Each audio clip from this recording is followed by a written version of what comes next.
Bueno, vamos a estudiar una parte de unas palabras de Torá que dijo el Rebbe en el año, entre el año 1961 y 1962. ¿Sí? O sea, es como tomaron distintos extractos de distintas charlas del Rebbe. Está en Yiddish, voy a ir leyéndolo para mí en Yiddish y diciéndolo en español, para no trabarme. La verdad que es muy, muy linda, muy interesante lo que el Rebbe explica acá. Y empezamos así. Dice que en el momento que Moshe le dijo al faraón las palabras de Dios, que va a traer sobre los egipcios la plaga de los primogénitos, o sea, la muerte de los primogénitos, sucede algo que no sucede en ninguna de las otras plagas. Vamos a ver varias cosas que suceden que no sucedieron en las otras plagas. Por empezar, Dios le dice a qué hora va a ser. En ninguna plaga Dios le dice cuándo va a ser. Capaz le dice mañana, pero no le dice exactamente la hora. ¿Sí? La Torá dice claramente que esto va a ser a medianoche. Va a ser a medianoche, en la mitad de la noche. Dios le dijo a Moshe exactamente a medianoche. Ahora, bien, ¿qué pasaba? Siempre hablamos que en la corte del faraón había muchos astrólogos, había muchos brujos, entonces tenían obviamente relojes, distintos tipos de relojes también en Egipto, de agua, de arena, del sol. Bueno, de noche no funcionaba el del sol, supongo, pero tenían maneras de medir el tiempo. Entonces, como para Moshe no transmite exactamente las palabras de Dios, Dios le dijo a medianoche, y Moshe dijo alrededor de la medianoche. Rashi explica por qué Moshe dijo alrededor de la medianoche, porque como nadie sabe calcular exacto el tiempo, no tenemos una manera exacta de calcular el tiempo, el único que lo puede calcular es Dios.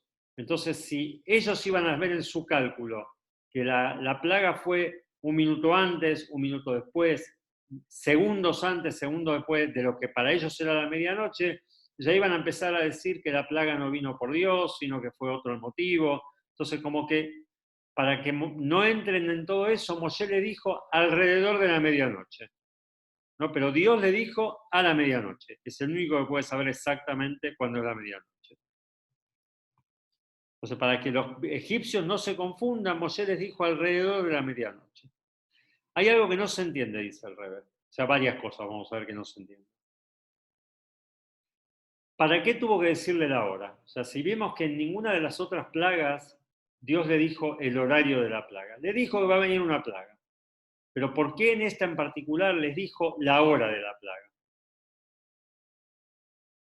Él le podía haber dicho, igual que en el resto de las plagas, que Dios va a traer una plaga sobre los egipcios sin decirle el tiempo. Vemos del hecho que Moshe les recalca el tiempo, que hay una relación especial entre esta plaga de la muerte de los primogénitos y el tiempo en que sucedió. Por algo Moshe le dijo el tiempo, ¿no? No se lo dijo sin ningún sentido, porque ya vemos que en las otras plagas no le dijo nada. Solo que Moshe hizo un cambio, como dijimos recién, para que los astrólogos no se equivoquen. Pero de hecho, Dios le dio un tiempo. Otras cosas que encontramos en la plaga de los primogénitos, distinto a las otras plagas, dos diferencias fundamentales. En la plaga de los primogénitos, los judíos tenían que quedarse dentro de la casa. Como ya lo dijimos varias veces, Beatem al teitzu ish mi petas beitu al boker, dice, y ustedes no salgan de la puerta de su casa hasta la mañana. O sea, los judíos tenían que quedarse en su casa. Esto era una de las cosas. Y lo segundo era que tenían que hacer una señal en las puertas de las casas. ¿Saben cuál fue la señal? Bueno, la señal era, ahí está, alguno quiere decir, porque creo que vamos a aprender algo que no sé si todos lo sabemos. Estaba el sacrificio de Pesaj, que ellos ya tenían un corderito hacía 4 días, Pero acá, y ellos hicieron dos mitzvot. Hicieron el sacrificio de Pesaj en la tarde del 14, y ese mismo día, ¿qué pasó? Ellos sintieron, cuenta el Talmud, cuenta el Midrash, ellos sintieron el aroma del asado que estaba haciendo Moshe. Era un corderito asado, íntegro, entero, un corderito asado. Entonces fueron a pedirle muchos a Moshe, queremos comer de tu sacrificio, de tu ofrenda. Entonces les dijo, no, no pueden porque había muchos Yehudim que no tenían hecho el Brit Milá. Y la Torá dice claramente, Kol Arel lo tojalbo, dice, ninguna persona que no tenga el Brit Milá hecho podía comer el sacrificio de Pesaj. Era tanto el aroma que había que fueron a hacerse el Brit Milá. Entonces cuenta el Midrash que marcaron la puerta de las casas, el marco de la puerta lo marcaron con sangre, ¿sí? Pero ¿qué sangre era? Estaba mezclada la sangre del Brit Milá con la sangre del corderito. ¿Tá? O sea, no era solamente la sangre del corderito, sino la sangre del Brit Milá con la sangre del corderito.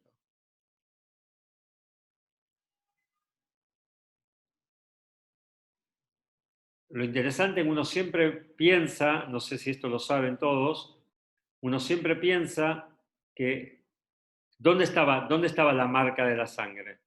Dice, en el umbral de la casa, para que el ángel de la muerte o que Dios sepa cuál casa era judía y cuál no, y esa casa la iba a saltear. Ahora bien, ¿dónde estaba la sangre? La sangre estaba del lado de adentro, no estaba del lado de afuera. No es como las mezuzot que hoy tenemos en la casa, la ponemos fuera de la casa. La sangre estaba del lado de adentro. No era una señal para ellos mismos, para Dios, pero una señal para ellos mismos. Entonces decimos que hay dos particularidades acá. Primero, que hubo que hacer una señal, ¿no? O sea, para evitar la plaga hubo que hacer una señal. En ninguna otra plaga de Egipto los judíos tuvieron que diferenciarse de los egipcios para no ser víctimas de la plaga. En esta sí, hubo que hacer una señal en la puerta. Y la otra era que no podían salir de la casa. En ninguna otra plaga de Egipto dice que los judíos no podían salir de la casa. No se vieron afectados, pero acá hubo que hacer dos cosas distintas. La sangre, la señal, y quedarse dentro de la casa. Entonces dice el Rebbe, no se entiende. También en el resto de las plagas, los judíos no fueron lastimados. Las plagas recayeron solamente sobre los egipcios. Y acá hay algo especial que está explicado en un libro que se llama Mejilta, cuál fue el motivo que había que hacer una señal y tenían que quedarse dentro de sus casas. Como dijimos el otro día, creo que lo nombramos, en el momento que el ángel de la muerte tiene el permiso de matar, es como que no diferencia, no distingue. Entonces la pregunta es, ¿acaso en las otras plagas también había un ángel, un emisario de Dios que traía las plagas? Ese sí podía discernir entre quién debía recibir la plaga y quién no. Y en esta plaga decimos que el ángel no podía discernir. ¿Por qué? Entonces, varias preguntas, ¿no? Primero, ¿por qué hubo que hacer una señal? Segundo, ¿por qué se tuvieron que quedar en la casa? Tercero, ¿por qué en las otras plagas no teníamos miedo que los Yehudim se vieran afectados por la plaga? Y acá sí, y hubo que hacer algo en particular al respecto.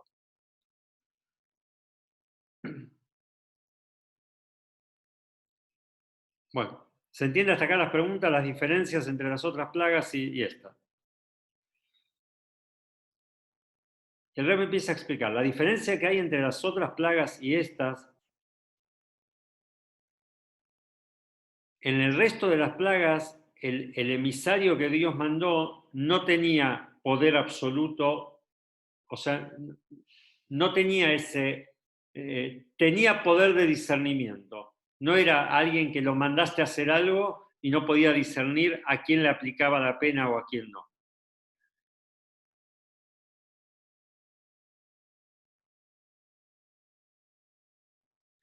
Pero era una situación donde Dios le dio un poder limitado. O sea, Dios puede obviamente mandar al emisario y darle un poder limitado. En todas las plagas sucedió que Dios le dio un poder limitado. En esta plaga no le dio un poder limitado. Ahora vamos a ver por qué, ¿sí? ¿A dónde y en qué consistían estos límites? Sí, o sea, los emisarios que fueron a hacer las otras plagas, que eran ángeles, tenían limitaciones a sus poderes. ¿Sí? Ellos podían dañar solamente de la manera que Dios indicaba. O sea, por ejemplo, ellos podían dañar con las ranas, podían dañar con los piojos, podían dañar con la oscuridad. Estaba limitado, no podían hacer lo que querían.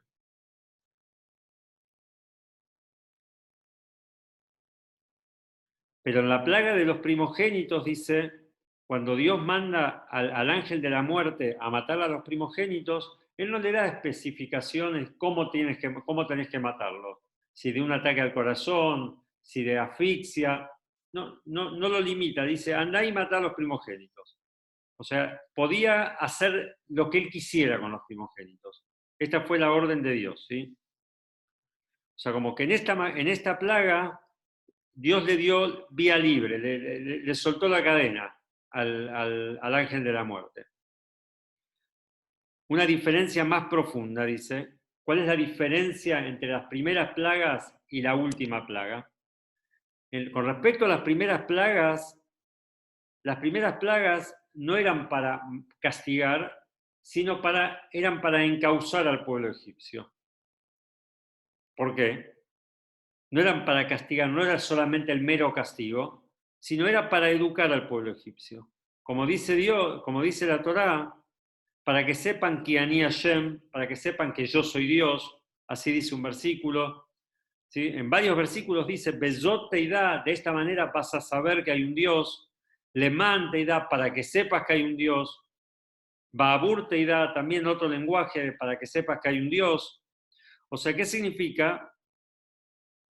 Que en realidad la idea de las plagas era que hagan teshuvá, no era castigarlos, sino hacerles entender que había un Dios. ¿Qué pasaba en estas plagas?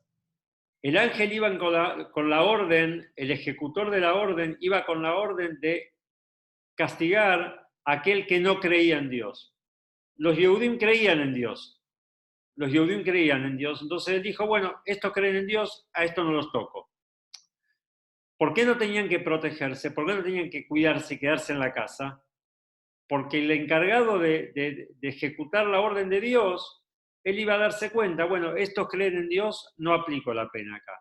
Estos no creen en Dios, acá aplico la pena. Porque toda la plaga era para hacer conocer la existencia de Dios, cosa que los egipcios negaban. O sea, está escrito, no sé exactamente en cuál de los libros del Tanaj, el faraón dice sobre él, Lieor Bania Sitani. Dice, mío es el Nilo y yo me hice a mí mismo. O sea, él decía que él era un dios.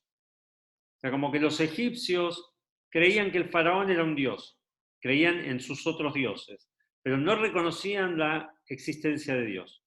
Entonces, todas las plagas eran para que ellos recapacitaran y vieran que existe un Dios, que hay alguien que manda en este mundo. Y esta plaga entonces no se aplicaba a los judíos porque cuando el ejecutor iba y veía que el Yehudí creía en Dios, entonces decía, no, a este no lo toco, porque cree en Dios. Porque todo tenía una finalidad.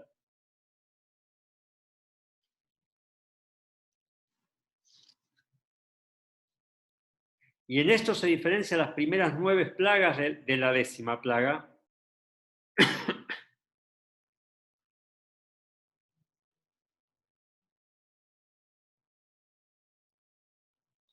Porque en todas las plagas, los que eran afectados por la plaga, perdón, todas las plagas, los que eran afectados por las plagas, no fallecían. O sea, estaban en una situación muy molesta. Querían tomar agua, encontraban sangre. Entraban en su cama, había ranas. Tenían piojos por todos lados, tenían oscuridad, pero no morían. O sea, ellos quedaban vivos, ¿sí? Salvo había una plaga que fue la peste, que murió algunas personas, no sé cuántos, pero en general las plagas no traían la muerte a nadie. Eran solamente, como dice la Torá, para que sepas que existe un Dios. Entonces, no se mató a nadie en las plagas, prácticamente, ¿sí? Entonces, porque toda la finalidad era enseñar que existe un Dios. Ahora bien, en la plaga de los primogénitos, dice la Torá, y va a morir todo primogénito. O sea, acá no había castigo, había muerte directamente. La finalidad de la plaga de los primogénitos era matar a los primogénitos de Egipto, exterminarlos por completo.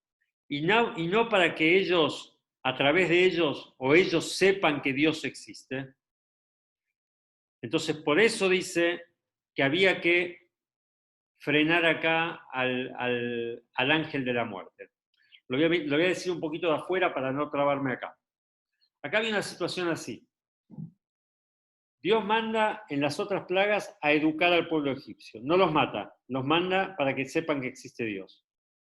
En la última plaga la orden era matarlos. Ahora bien, cuando la orden es matarlos y no educar, acá llegamos al punto que muchas veces dijimos que entra en juego el Satán. Entra en juego el Satán. ¿Qué le dice el Satán a Dios? El Satán le dice a Dios, cuando está por castigar a los egipcios, escúchame, no entiendo por qué castigás a los egipcios y no a los judíos.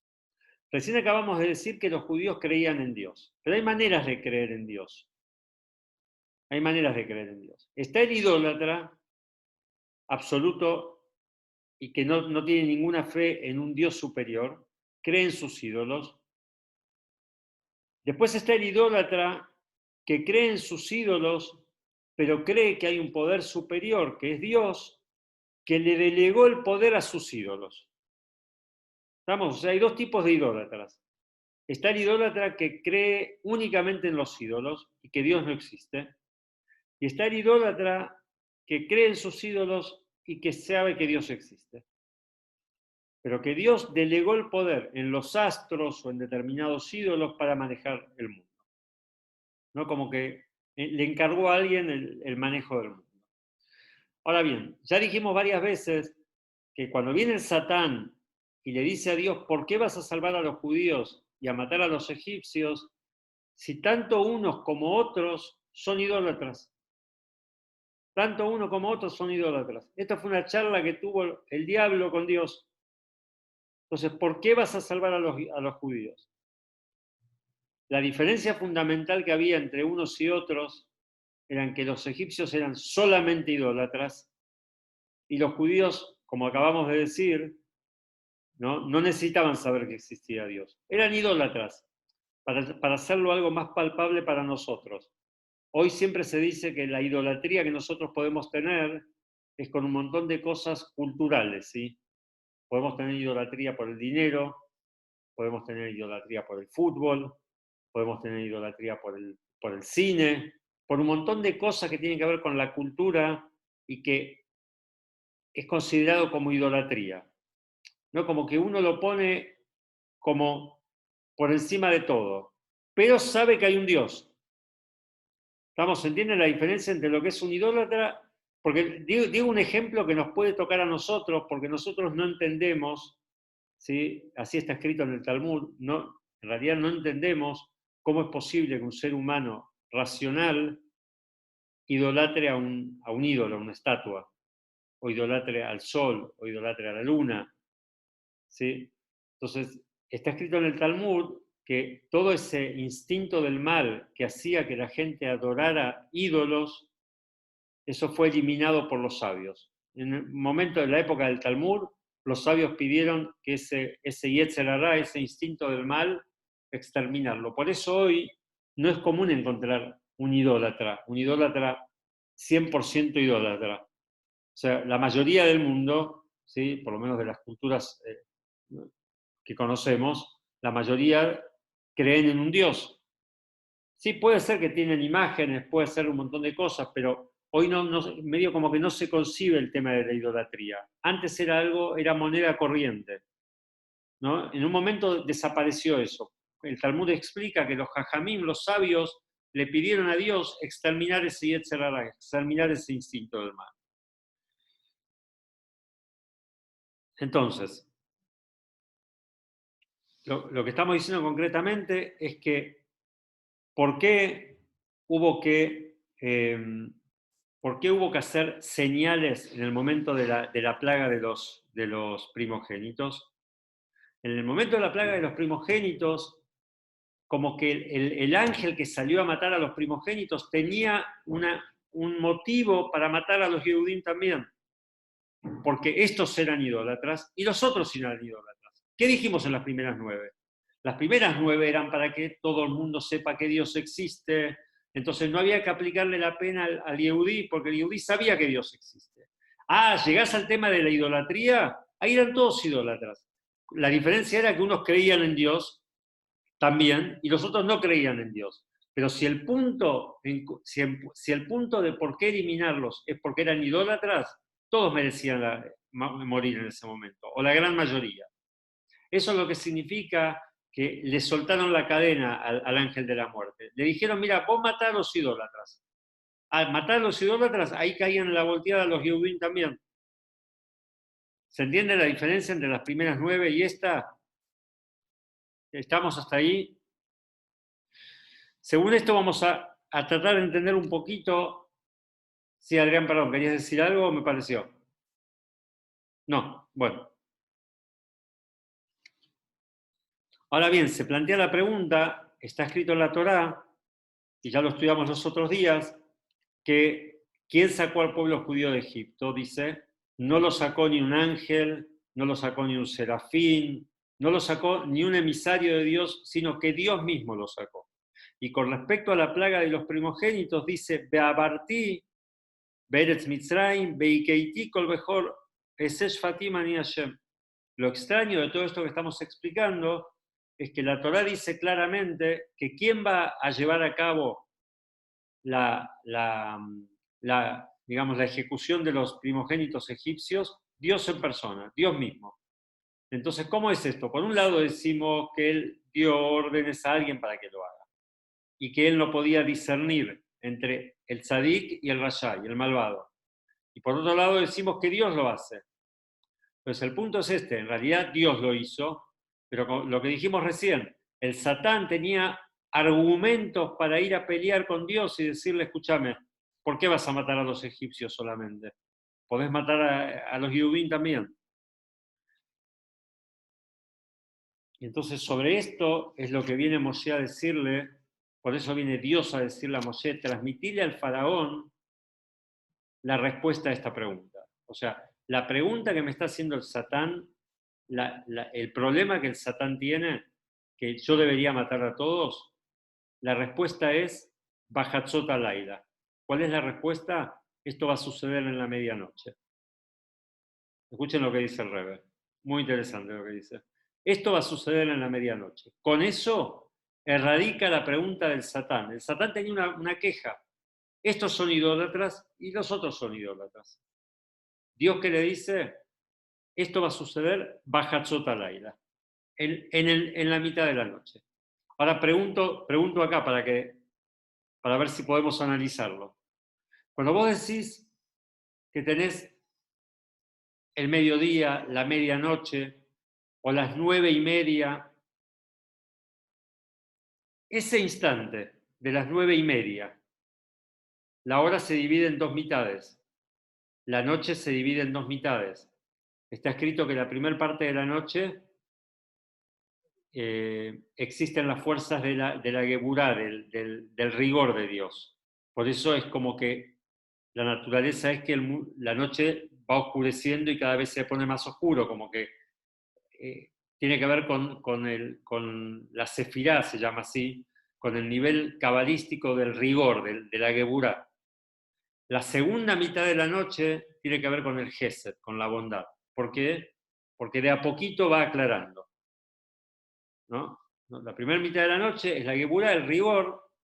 La segunda mitad de la noche es el Gesed, la bondad. Ahora bien, cuando vos decís, ahora van a ser 7:30. Estoy mirando el reloj acá, 7:29, van a ser 7:30. Ese instante de las 7:30, pertenece a la primera media hora o a la segunda media hora. Ese instante de la medianoche pertenece a la primera parte de la noche, que es Geburá, que es rigor, o pertenece a la segunda parte de la noche. Estoy preguntando, quiero escuchar.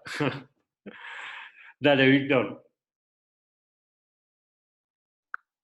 Bueno, a ver, podría no pertenecer a ninguno de los dos. Bueno, pero acá estamos diciendo,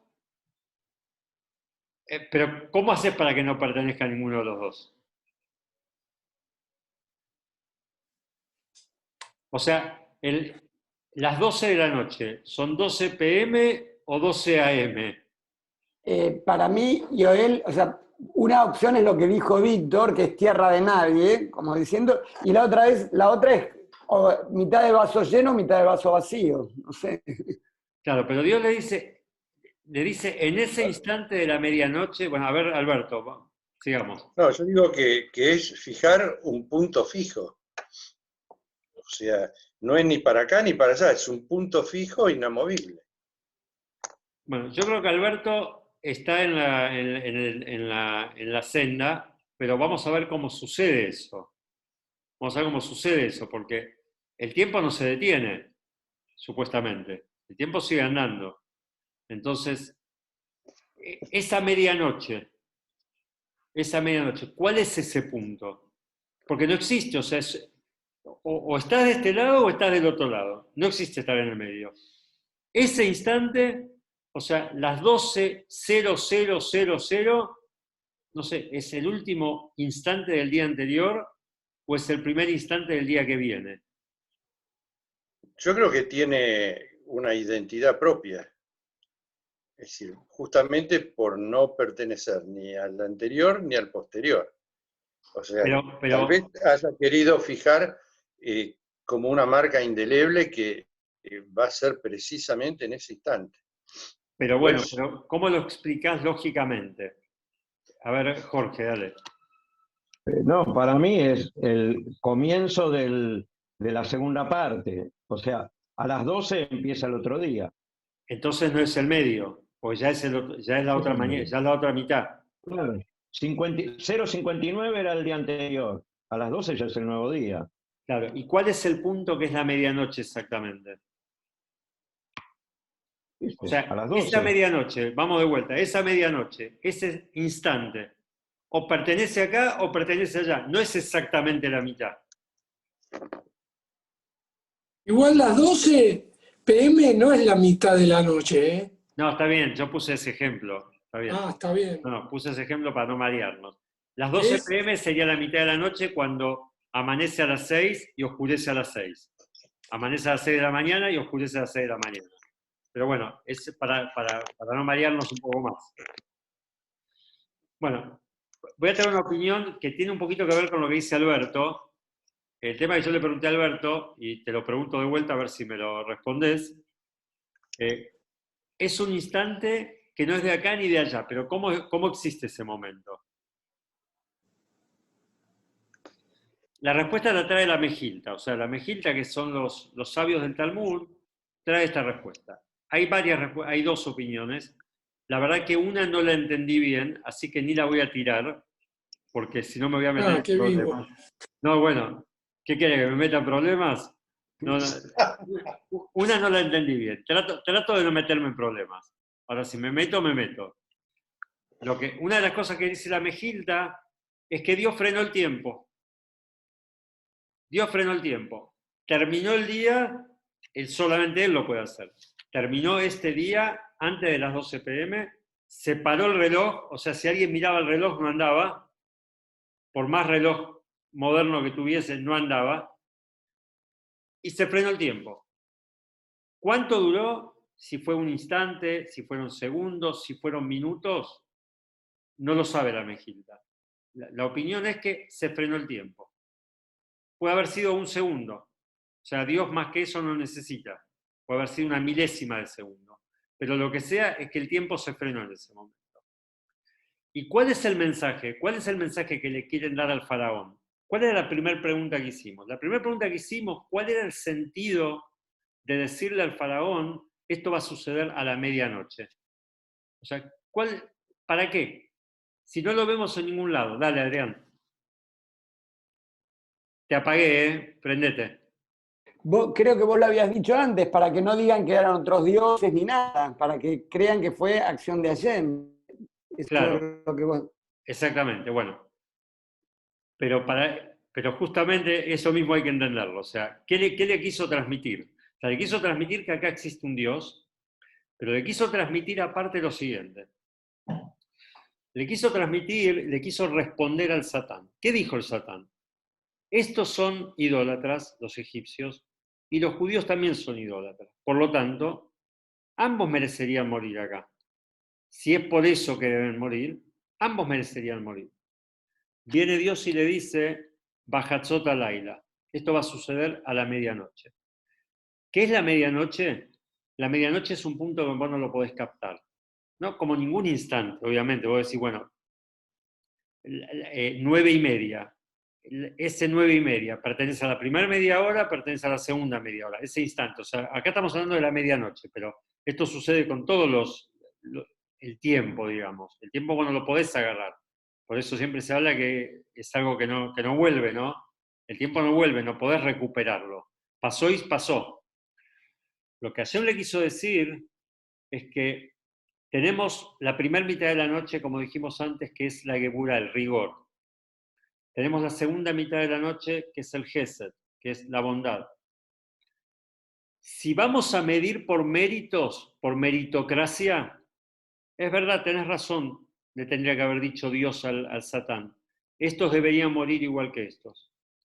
¿Sabés lo que pasa? Esto va a suceder Bajatzot Laila, en la mitad de la noche. En ese punto que está por encima del día anterior y este día. Es un punto que está por encima de lo natural. O sea, es un punto que no existe. En la naturaleza tal cual la entendemos, en el mundo tal cual lo entendemos, ese punto no existe. No lo podés tomar, no lo podés captar. O sea, nosotros captamos el tiempo, captamos un montón de cosas.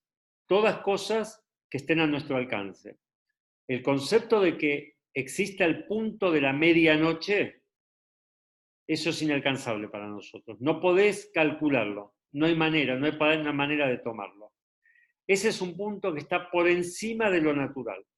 Entonces, vos pensás, y hablando de lo natural, nos referimos también a lo natural dentro de los mundos espirituales, porque en el mundo espiritual también hay, bueno, está el Satán que dice, estos idolatran, los otros idolatran, ¿sí? Eso también forma parte de la naturaleza del mundo, de cómo Dios creó el mundo.